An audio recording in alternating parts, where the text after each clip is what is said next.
Hello and welcome. My name is Dr. Rizwan Qureshi and I'm a consultant in emergency medicine here in Sydney, Australia. Today I'm going to share a very important reflection. You constantly learn when you're working with a number of different people from various backgrounds. It was last week I was working with a bunch of doctors on the floor in subacute area of emergency department. Now this is the area in which the patients are not that sick, but they need to be worked out fairly quickly, and the idea is to get them out as soon as possible. One of the casualty medical officer, she is very senior, very experienced, came to me and she had assessed a female patient with some sort of abdominal pain. She came to me and asked me if I can review that patient, and I know that she's very experienced, and I asked that what is it in particular you want me to see in that patient? I mean, you're a very senior doctor, you've made your own working diagnosis, you've got a perfectly reasonable management plan. What do you want me to add on to that one? What's your concern? And she said, oh, I just want her reviewed by a consultant because, this patient keeps on turning back, and the patient has deliberately told me that she'll keep on coming back to emergency department till she gets an answer. And I said, okay, fine, I'll review your patient. Maybe she just needs a bit more emphasis, and if I emphasize the management plan maybe, or communicate or link it up, maybe that'll help the patient. But somehow I got busy. I had an intern, I had a couple of medical students, and I also had some new residents who were working with me that day. And I got so busy that I could not review her patient for at least, I think, 2 hours. And in fact, I quite honestly forgot about it because I had so many things to do. She then asked me and reminded me, Rizwan, have you reviewed my patient? And I said, oh, I completely forgot. How about you get your patient in? I will review your patient.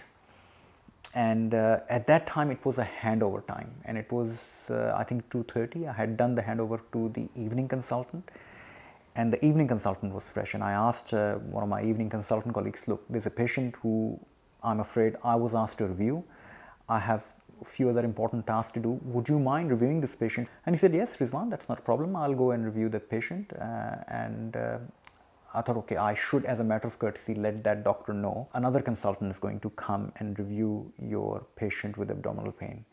And as I was walking towards her desk, she was chatting to a nurse, and she was facing the wall. The nurse was sitting beside her, and I was coming from behind. So she didn't know that I'm actually standing right beside her. And she was talking about me. Now, this is one of those very embarrassing situations. And she was saying, I asked Rizwan to review my patient 2 hours ago, and what did he do? Nothing. He did not review my patient, and she threw in some swear words and, frustration and anger, and obviously being very disappointed in me. But it was very colorful and flowery language against me. And I was just standing beside her, listening all the things against me. And she said, what should I do? Then I said, you should put a complaint against him. She said, yes, I'll do that. And I said, okay, fine. I've got 2 options now. I can intervene, and I can say that, look, this is not the way that you talk about your colleagues. This is really defaming someone. The circumstances, I was busy. Or the other thing, I could just say that don't react. Tell that evening consultant is going to come and review your patient, and let it go. And you know what? I decided to let it go. I said, doctor, your patient is going to be reviewed by the evening consultant. It will only take 5 minutes. And I'm sorry, I apologize, I could not review the patient early. And she just looked at me, realizing that I've heard pretty much everything that she was saying against me, including the swearing words to the nurse. After that, I thought I need a moment.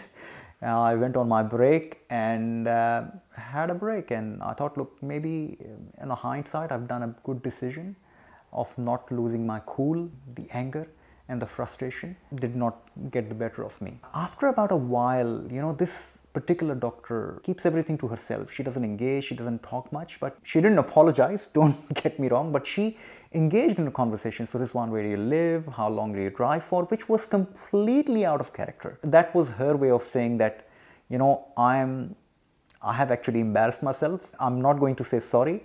But this is my way of acknowledging that I've made a fool of myself and I've said bad things about you, but let's just bury the hatchet. I think she may have been also worried that I'm going to put a formal complaint against her. I never do that, especially against my colleagues or junior doctors.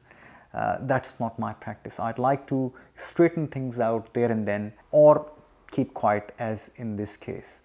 You may remember I also had another case similar to that. It was in the middle of resuscitation when one of the nurses came out quite angrily and was questioning the way I was running the resus, and I actually kept quiet at that moment as well. And this moment, in this particular case, even hearing the swear words against me, I kept quiet. And I think, looking back, both of these cases offer a very unique learning for me. Sometimes letting go things, it gives you a higher ground. It gives you a command over the entire situation by maintaining your cool. I know the doctors who are working in emergency department, their department is fast paced, there are lots of patients, the patients are angry, they transfer their anger and frustration to the doctors, and the doctors then transfer their anger and frustration to other doctors, and the cycle carries on. And sometimes it's worth just to break that cycle, that vicious circle, by not reacting or by not responding. And I exactly did that.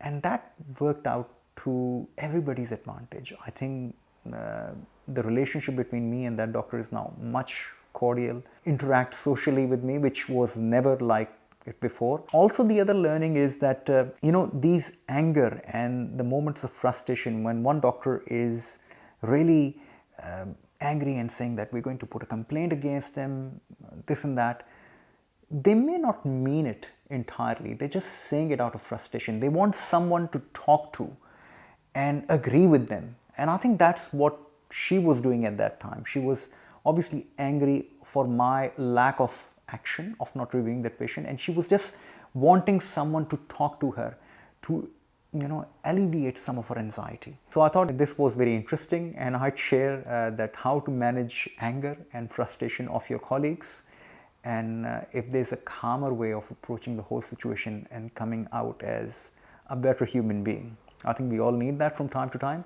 Try that in your practice and let me know how you go. And I'd like to end this conversation on this beautiful Urdu poetry. मंजिल से आगे बढ़कर मंजिल तलाश कर, मिल जाए तुझे दरिया तो समंदर तलाश कर.